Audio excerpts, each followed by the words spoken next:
Salatullah salamullah ala taha rasulillah.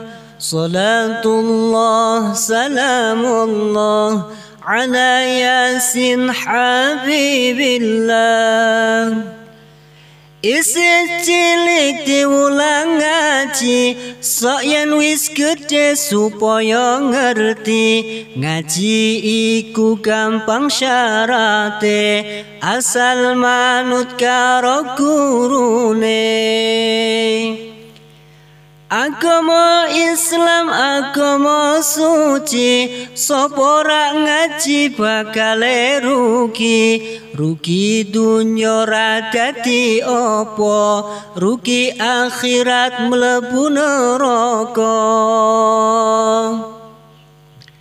Neraka iku arupa geni, yen disiksa ra mari-mari. Mula kanca ayo padha ngaji, mumpung durung katekan pati.